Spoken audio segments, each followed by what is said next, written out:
ተጋብቷል ማለት ነው። ጽጌረዳ የእናቷ የዘርፌን መቼም ቢሆን ከምትፈልገው ነገር ርቃ የማታውቅ አሁን ላይ ግን በቅናት የምትተነሳስታ ፌቨንም ከነብዩ ጋር ቅርበት እንዳይኖራቸው እየጣረች ትገኛለች። በተለይ ደግሞ ነብዩ ከጽጌረዳ ጋር በጣም ከባድ የሆነ እልህ ውስጥ ገብቷል። ጽጌረዳን አሁን ላይ አሸንፍሻለሁና በእጄ እስከምትገቢ ድረስ በማለት ነው አሁን ላይ ይበልጥ የጽጌረዳን ውድቀት እየፈለገ ይገኛል። በተለይ ደግሞ ጽጌረዳ ይበልጥ በእናቷን በማገዝ እና በትርፍ ጊዜዋ ስራዋን በመስራት ላይ ነው ያለችው። ግን ደግሞ እሱ ጽጌረዳ እንድትወድቅ እሱ እግሩ ስላልተንበረከከች ነው። ይበልጥ ደግሞ እሷ ማነችና እኔንን እምቢ ልትለኝ የምትችለው በማለት እልህ ውስጥ ተገብቷል ማለት ነው። ጽጌረዳ እንግዲህ እናቷን በማገዝ በትርፍ ሰዓቷ ደግሞ ያለው ትምህርት ቤቷን ተምራ የራሷ የእናቷን ፍላጎት ማሟላት ነው የሷ ስራዋ።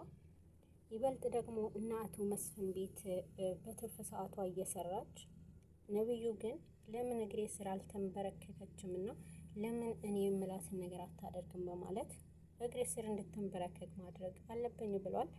ለዚህ ተባባሪ ደግሞ እናቷ ዘርፌና ልጅ ጽጌረዳ እነ ፌቨን ቤት ይሰራሉ። ከመጀመሪያ ጀምሮ ስለ ፌቨንና ስለ ጽጌረዳና ስለ ዘርፌ እንግዲህ ነብዩ ከፌቨን አጣርቷል ማለት ነው። ስለነሱ የህይወት ታሪክ አሁን ላይ ፌቨን ነብዩን ስላፈቀረችው እሱን በእጇ ለማስገባት የሚፈልገውን ነገር በመስጠት ላይ ትገኛለች። በተለይ ደግሞ ፌቨን ይበልጥ የጽጌረዳ ውድቀት ፍላጎቷ ነውና ጽጌረዳ ነብዩን በእጅ ያስገቢልኝ እሷ ማነችና እኔን እንደዚህ እምቢ ልትለኝ የምትችለው? ስለዚህ እሷ እኔ ያልኳትን ነገር ግዴታ ማድረግ አለባት ብለዋል። በዚህን ሰዓት ግን ጽጌረዳ አሁንም ቢሆን ምንም ጥፋት ሳይኖርባት እሷንን ለመጣል እየሞከረ ነው የሚገኘው። በተለይ ደግሞ ከጎኑ ሆና የምታግዘው ፌቨን አንድ ከባድ የሆነ ነገር ሴራ ሲረውላታል። ወደነ አቶ መስፍን ቤት አሁን ላይ ወደዛ ቤት ሄዶ የማያውቀውን ወደ አባቱ ቤት ሄዶ የማያውቀውንም ነብዩ እንግዲህ ወደ እነ ጽጌረዳ ቤት ሄዷል። ወደ እነ ጽጌረዳ የምትሰራበትን ነው የአባቱ ቤት ከሄደ በኋላ እንግዲህ የምትሰራበትንም ኩሽና ላይ ገብቶ ነበረ። ያስቀመጥኩት ነገር አጥቻለሁና ገብተሽ ሂጂና ፈልጊልኝ ብሏታል። በዚህን ሰዓት እኔ እኮ አንተ የምታገኘው ቦታ ፊት ለፊት አድርጌልሃለሁ ብትለውም ግን ደግሞ እሱ አልሰማትም። ለምንድን ነው ምልሽን የማትሰሚው? ሄደሽ አቅርቢልኝ ብሏታል።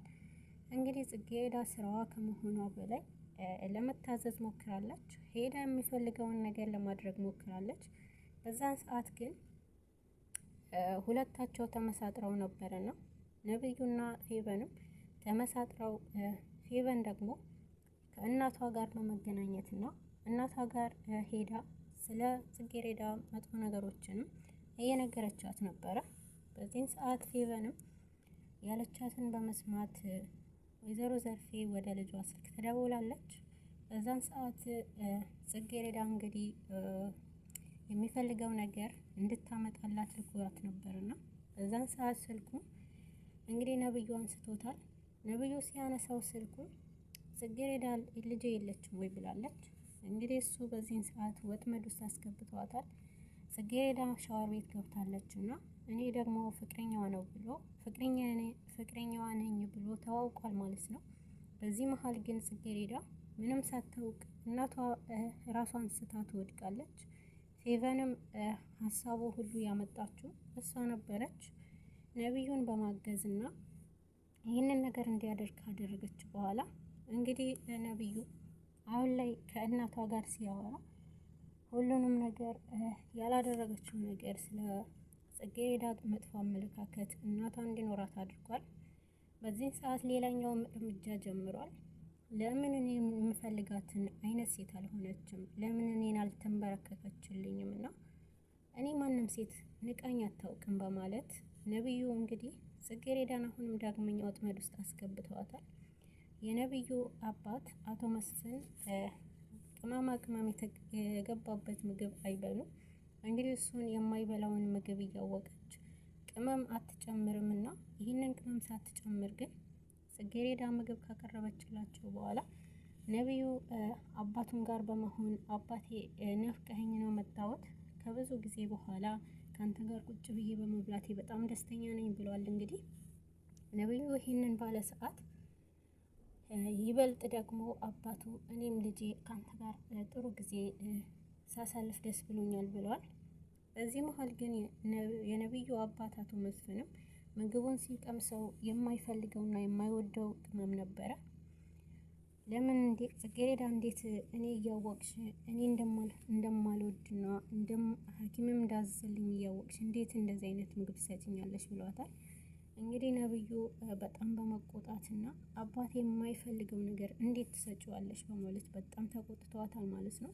በዚህን ሰዓት ጽጌሬዳ እኔ በጭራሽ አላደረኩም ብላ ብትከራከርም እንግዲህ ነብዩ በጣም በቁጣና እሷንም ይበልጥ ውድቀቷን ለማየት አባቱ ፊት ሲቆጣት ነበረ። የነብዩ አባት አቶ መስፍን ያልታወቀበት ሌላኛው የሆነ ወጥመድና ሴራ ነበረውና እንግዲህ እሱ ሲቆጣት በቃ ልጄ ተው ብሎ በጣም በሌላ አይን እያያት ነበረ። አቶ መስፍን ወደ ክፍሉ ከሄደ በኋላ እንግዲህ ተመልሶ ነብዩ በመሀልም በጣም መጥፎ ነገር አድርጓል። ይኸውልሽ እኔ አባቴን በጣም ነው የምወደውና በአባቴ ድርድር አላውቅም። ስለዚህ አባቴን ምንድን ነው ያደረግሽው? አባቴ የማይወደው ነገር እያወቅሽ እንዴት አደርጋለሽ? በማለት ይቆጣታል ማለት ነው። በዚህ መሀልም ግን ያደረገው ነገር ደስ እያለው ነበረ። ይቅርታ እያለች ደጋግማ ስትጠይቀው ነበረ ነብዩ። እሱ ደግሞ አይለመደኝም ብትለው ነብዩ ግን አልሰማትም ነበረ። በዚህን ሰዓት ምንድነው የምትይው? መጀመሪያ መጠንቀቅ ነበረብሽ አባቴ አንድ ነገር ቢሆን ብሎ በጣም ሲያስፈራራት ነበረ። በዚህን ሰዓት ግን ነብዩ ያላትንንም ነገር በጣም ውስጧ ነክቷት ነበረ። አንቺ የቤት ሰራተኛ ነሽ እያለ ክብሯንም ዝቅ ሲያደርገው ነበረ። በጣም ተናዳና እናቷንም እንዳይነካባት ስትናገረው ነበረ። በዚህ መሀል ግን ነብዩ ራሱን ያደረገው ነገር ስለነበረ ከጓደኛው መኮንንም ጋር ዛሬ እሷንም አግኝቼ በጣም ከባድ የሆነ ሴራ ሰርቼባታለሁ ብሎ ለጓደኛው ሲነግረው ነበረ። መኮንንም በዚህን ሰዓት ስልኩ ሪከርድ እያደረገው ነበረ። ነብዩ ያላወቀው ነገር መኮንን ጓደኛውም እየቀዳው መሆኑ ነበረ። እንግዲህ ጽጌሬዳ አሁን ላይ ወደ ትምህርት ቤት ሄዳ እና ደግሞ ፌቨን እና ነብዩም እየተጠባበቁ ነበረ። እስኪ እናቷን የምታደርግ ነገር አሁን ላይ እንጠብቃት እያሉ ነበርና ፌቨን አሁን ላይ ይበልጥ ለእናቷ አጋግላ ብዙ ነገሮች እንደተናገረች ነበረ። ፌቨን በዚህ መሀል ያደረገችው ነገር ደስተኛ አድርጓትና ውድቀቷንም ስትጠባበቅ ነበረ።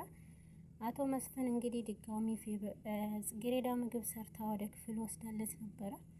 በዚህ መሀል ግን በጣም እየተቅለሰለሰ ነበረ።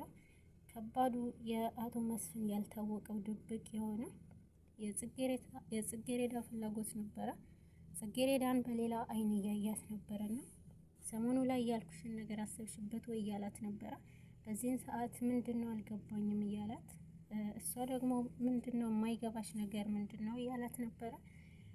አሁን ላይ እያልከኝ ያለው ምንም ነገር አላስታወስኩም ስትለው ነበርና ተቆጥሮና ታይቶ የማይጠበቅ በጣም ብዙ የሆነ ገንዘብ ይደርስሻልና እና ደግሞ ይሄ ውበትሽ ተጠቀሚበት። ያንቺ ውበት ደግሞ ዝም ብሎ አይርገፍ።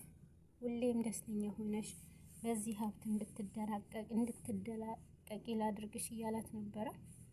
ነብዩ አሁን ላይ ጽጌሬዳ ለምን አልተሸነፈችልኝም በማለት አባቱ ደግሞ በአንድ በኩል ለጽጌሬዳ በጣም እያስጨነቃት ይገኛል። እንግዲህ ጽጌሬዳ አሁን ላይ እኔ እንደዚህ አይነት ሴት አይደለሁም፣ ምንም ነገር የምፈልግ ሴት አይደለሁም፣ ክብር አለኝ በማለት አቶ መስፍንም በጣም ተቆጥታ ትወጣለች ማለት ነው። እንግዲህ አሁን ላይ ነብዩና ፌቨንም ያደረጉት ሴራ በጣም ሲጠባበቁ ነበረ። መኮንን ግን ከባድ የሆነ ነገር ይዞባቸዋል ማለት ነው። ይበልጥ ደግሞ አሁን ላይ ከባድ የሆነ ነገር አድርጋበታለች ማለት ነው። ፌቨንን ወደ ቤቷ ልትገባ ስትል ግን በመሀልም ፌቨን ይሄ ነገር ከሱቅ ገዝተሽ አምጪ በማለት ነበረ የላከቻት። በዚህ ሰዓት ግን ፌቨን ከባድ የሆነ ወጥመድ ለመላክ ነበር ያሰበችው። ፌቨን እንዳሰባችው አልተሳካላትም፣ ግን ደግሞ ከባድ ነገር ተፈጥሯል ማለት ነው። እንግዲህ ጽጌረዳ ፌቨንን ወደ ላከችባትም ወደ ሱቅ ስትሄድ መኪና ገጭቷታል ማለት ነው።